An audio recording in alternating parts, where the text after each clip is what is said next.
السلام ورحمة الله وبركاته. نحمده ونصلي على رسوله الكريم. أما بعد فقد قال الله تعالى في كلامه الكريم والفرقان المجيد: أعوذ بالله من الشيطان الرجيم. بسم الله الرحمن الرحيم. إنه من سليمان وإنه بسم الله الرحمن الرحيم. صدق الله مولانا العلي العظيم.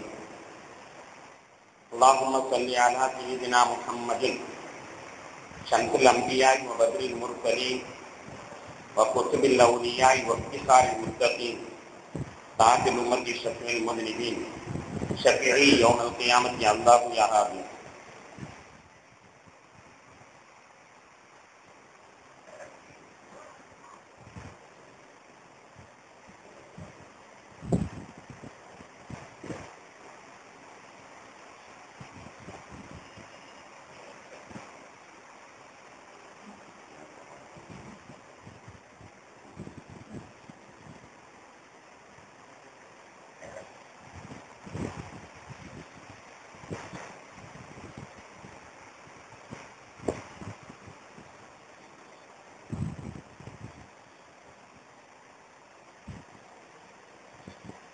கண்ணியத்திற்கும் மதிப்பிற்கும் உரித்தான பெரியோர்களே, சகோதரர்களே, அல்லாஹ்வின் பேரருளால் 19ஆம் நாள் தராவீஹ் தொழுகை நிறைவு செய்துவிட்டு அமர்ந்திருக்கிறோம்.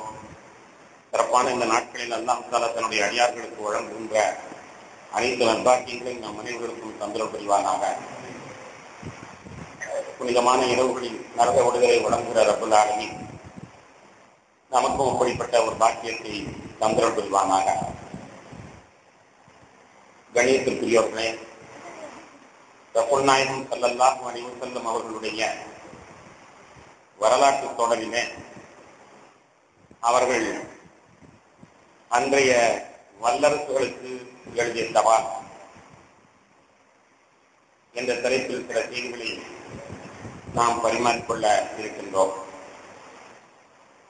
கணியத்திற்குரியவர்களே, பெருமானார் ஸல்லல்லாஹு அலைஹி வஸல்லம் அவர்களுடைய சாதனையிலே மிகப்பெரிய சாதனை எது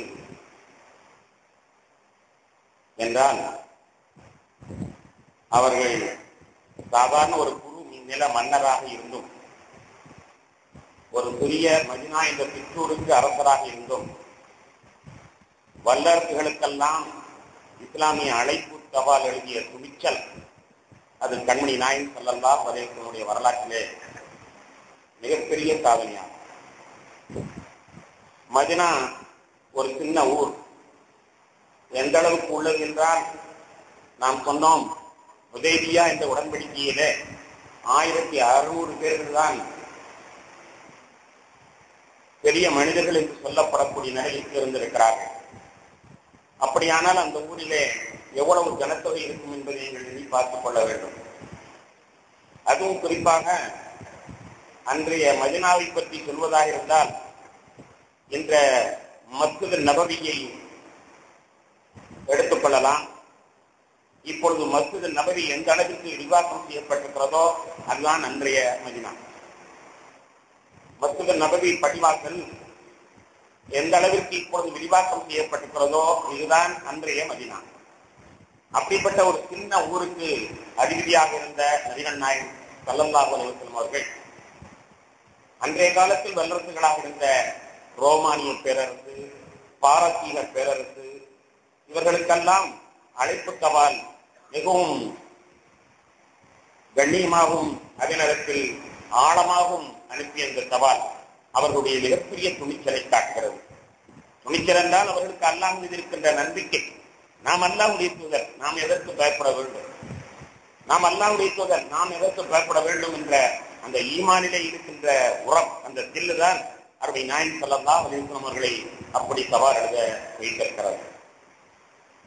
கண்ணியத்திற்குரியவர்களே, அப்படி சவால் எழுதுகிற பொழுது பெருமானார் ஸல்லல்லாஹு அலைஹி வஸல்லம் அவர்கள் நாட்டினுடைய நாகரிகத்தை பின்பற்ற தவறவில்லை. சவால் எழுத பெருமானார் முடிவு செய்தவுடன் நண்பர்கள் எல்லாம் சொன்னார்கள், அந்நிய நாட்டுக்கு நாம் சவால் எழுதுவதால் முத்திரை வைத்துத்தான் தபால் எழுத வேண்டும், முத்திரை வைத்துத்தான் அனுப்ப வேண்டும். இதுதான் நாட்டினுடைய பாரம்பரியம் என்று கூறுகிறார்கள். உடனே நபிகள் நாயகம் ஸல்லல்லாஹு அலைஹி வஸல்லம் அப்படியானால் அபூபக்கர் ரலியல்லாஹு அவர்களை கூப்பிட்டு சொன்னார்கள், முஹம்மது பின் அப்துல்லா என்று ஒரு முத்திரை செய்து வாருங்கள், மோதிரத்திலே ஒரு முத்திரை என்று செய்து வாருங்கள், முஹம்மது பின் அப்துல்லா என்று செய்து வாருங்கள் என்று சொல்லி அனுப்பினார்கள். அதற்கு அபூபக்கர் ரலியல்லாஹு அவர்கள் முத்திரை செய்து கொண்டு சில நாட்களுக்கு பின்னால் கொடுத்தார்கள். அதில் முகமது ரசூலுல்லாஹ் என்பதாக இருந்தது. சித்திக் அக்பர் கேட்டார், பெருமானார் கேட்டார்கள் சித்திக் அக்பர் இடத்திலே, நான் உங்களை முகமது பின் அப்துல்லாவுடைய மகன் முகமது என்றுதானே எழுத சொன்னேன், நீங்கள் முகமது ரசூலுல்லாஹ் என்று எழுதி வந்திருக்கிறீர்களே. அபூபக்கர் ரலியல்லாஹு அன்ஹு பதில் சொன்னார்கள், இல்லை யா ரசூலல்லாஹ், உங்களை அல்லாஹ் விட்டு பிரிக்க என் மனசு வரல, உங்களை அல்லாஹ் விட்டு பிரிப்பதற்கு எனக்கு மனம் இடம் தரவில்லை, அதனால் முகமது ரசூலுல்லாஹ் என்று கூறினேன், எழுதினேன் என்பதாக கூறினார்கள். அப்போது நபிகள் நாயகம் ஸல்லல்லாஹு அலைஹி வஸல்லம் அவர்கள், சந்தோஷம் அபூபக்கரே, நீர் இவ்வாறு நினைத்ததற்காக அல்லாஹ் உன்னை என்னை விட்டு பிரிக்காமல் இருப்பானாக என்பதாக துஆ செய்தார். சித்திக் அக்பரை என்னை விட்டு அல்லாஹ் பிரிக்காமல் இருப்பானாக என்று துஆ செய்தார்கள். அதனால் மன்னரையிலும் கூட ஒன்றாகவே வாசம் செய்கின்ற பாக்கியத்தை ஹஜ்ரத் அபூபக்கர் ரலியல்லாஹு அன்ஹு அவர்கள் பெற்றார்கள் என்பது வரலாறு சொல்கிற ஒரு செய்தியாகும். இங்கே நாம் எதற்கு எடுத்து குறிப்பிடுகிறோம் என்றால், நாம் ஒரு ரசூல், அது நம்ம சொல்றதுதான் செய்யணும், மற்றவங்களுடைய பண்பாடுகளை நம்ம ஒன்றும் படப்பிடிக்க வேண்டிய தேவை இல்லை என்பதாக பெருமானார் ஸல்லல்லாஹு அலைஹி வஸல்லம் அவர்கள் ஒரு நாள் கூட அந்த இருமாப்பு கொண்டதில்லை. நாகரிகம் எதுவோ முறை எதுவோ அதை நாம் செய்ய வேண்டும் என்ற ரீதியில அப்படி ஒரு முஸ்லிம் மதத்தை தயாரித்து சொன்னார்கள். அதிலே முதல் வரி அல்லாஹ் என்றும், இரண்டாவது வரி ரசூல் என்றும், மூன்றாவது வரி முகம்மது என்றும் இருந்தது. அது தலைகளாக பதிக்கிற பொழுது முகமது ரசூலுல்லாஹ் என்று அது விழுந்துவிடும். அந்த முறையிலே அல்லாஹ் ரசூல் முகம்மது என்று அந்த முத்திரை மோதல் இருந்தது. அதை கொண்டு முத்திரை வைத்துத்தான் தபால் எழுதினார்கள். கணியத்திற்குரிய பெருமக்களே, அப்படி தபால் எழுதுகிற பொழுது தபால் எழுதுவதற்கு கொண்டு வரம்பை அல்லாஹ் தந்திருக்கிறான். சுலைமான் அலைஹிஸ்ஸலாம் அவர்கள் எழுதிய தபாலை திருக்குர்ஆனிலே அல்லாஹ் சொல்வான், சுலைமான் பிஸ்மில்லாஹிர் ரஹ்மானிர் ரஹீம் இன்னஹு மின் சுலைமான். இது ஃப்ரம் அட்ரஸ். முதலிலே ஃப்ரம் யார் எழுதுகிறார் என்பதை எழுத வேண்டும். இரண்டாவது டு யாருக்கு எழுதப்படுகிறது என்பதை இரண்டாவது எழுத வேண்டும். பிஸ்மில்லாஹிர் ரஹ்மானிர் ரஹீம் அதற்கு முன்னால் இருக்க வேண்டும் என்ற ஒரு மரபை நபிகள் நாயகம் ஸல்லல்லாஹு அலைஹி வஸல்லம் அவர்கள் அன்றையே கடைபிடித்து அப்படிப்பட்ட ஒரு தபாலை எழுதுகிறார்கள். 6 வல்லரசுகளுக்கு தபால் எழுதுகிறார்கள். அதில் முதலாவதாக ஹிரக்கில் என்ற வல்லரசிற்கு தபால் எழுதுகிறார்கள். அந்த தபாலுடைய வரி பிஸ்மில்லாஹிர் ரஹ்மானிர் ரஹீம் மின் முஹம்மதின் ரசூலில்லாஹ் இலா ஹிரக்கல் அதீமுர் ரூம் அஸ்லிம் கஸ்லம் வாஸ்லிம் யூதிகல்லாஹு அஜரக மர்ரத்தைனி வயின் கத்தவல்ல ஃபைன இஸ்மல் அராக்கின் அலை. இதுதான் அந்த வரி, தபால் எழுதிய வரி. அல்லாஹ்வின் அருட்படையால் ஆரம்பிக்கிறேன். முகமது ரசூலுல்லாஹ் அவர்களிடமிருந்து மாமன்னர் ஹிரக்கில் அவர்களுக்கு ரோமானிய பேரரசர் ஹெர்குலிஸ் அவர்களுக்கு எழுதப்பட்ட தபால்.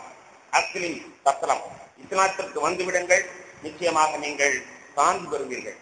வாஸ்லிம் யூதிகல்லாஹு அஜரக மர்ரத்தைனி, நீங்கள் இஸ்லாத்திற்கு வந்துவிடுங்கள், உங்களுடைய கூலியை 2 மடங்காக்கி அல்லாஹ் தஆலா தருவார்.